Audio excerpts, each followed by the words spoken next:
Rwanda, and I officially open this meeting, and we'll continuously work with you to ensure that this project becomes a success. Thank you very much.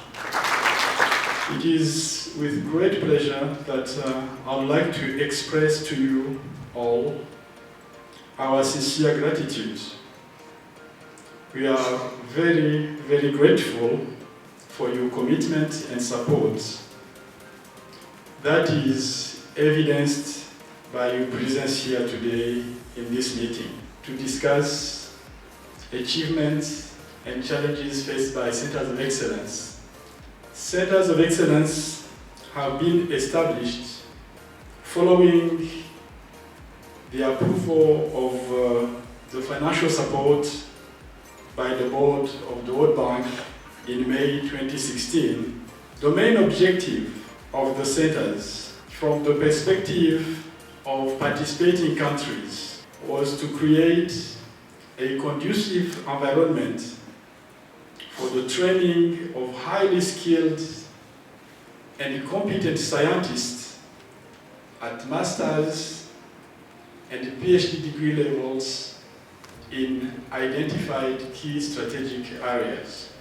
Trained scientists are expected to help address the huge deficit of qualified human resources in higher learning institutions in the region, and also should provide high-level expertise to our industries, private sector, and public sector. I'm very happy today to report that Centers of Excellence that are here today are doing very well.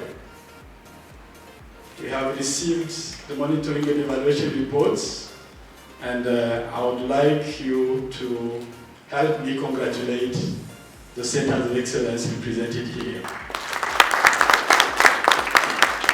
So in each of the countries within the region, we have several visions and agenda to drive our economies and ensure that our people benefit through development of science, technology, innovation, and transforming our economies.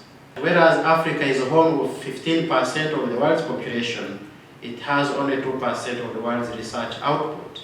And so with these regional initiatives, we hope that more funding is going to come into place so that our Centers of Excellence have good ground to work and develop our science and innovation within their countries, and therefore link up with important pillars that we would like to transform our economies and improve the well-being of our people. But also the fact that a decision was taken to award female students is very important, because when you talk about access to education, definitely it has to be access for all. Centers of Excellence, a number of them, are still struggling to build strong partnerships with industry. A number of Centers of Excellence are a little bit behind due to procurement processes. And lastly, we are still collectively looking for best ways to ensure sustainability of this initiative beyond the funding that is available right now. Did you make a decision right at the beginning where you were going to get the accreditation?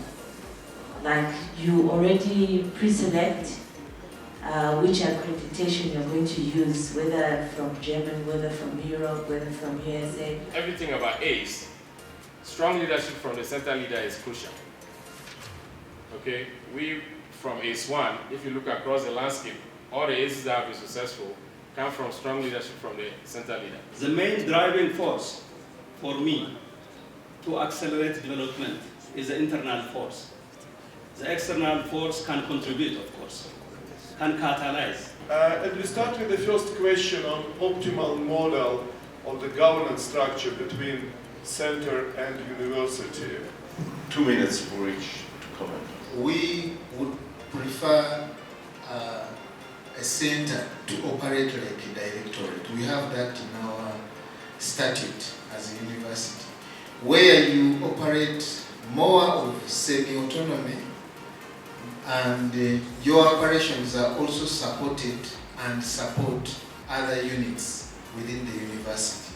We very much operate the way schools operate at the university, and this is defined in the charter that the center or schools are at the same level and they report to a direct management structure that reports under either the Senate or Council, which then mean the center is very much slightly semi-autonomous. An optimal model of governance that would describe a center of excellence should be configured on very key parameters, namely high level of efficiency, effectiveness, transparency, accountability, and results should be delivered on time. In terms of decision making, we follow the decision making process already in place.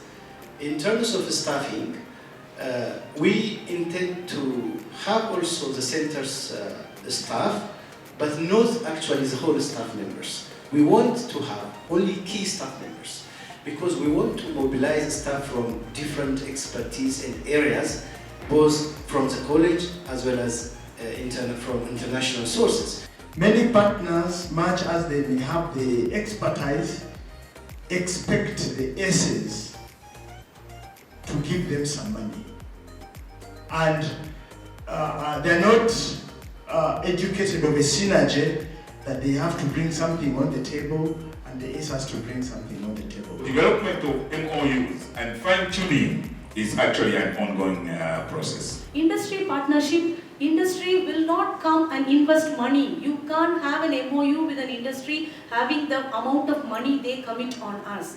They can only support us in building capacity by enhancing the infrastructure or extending their infrastructure to us to utilize.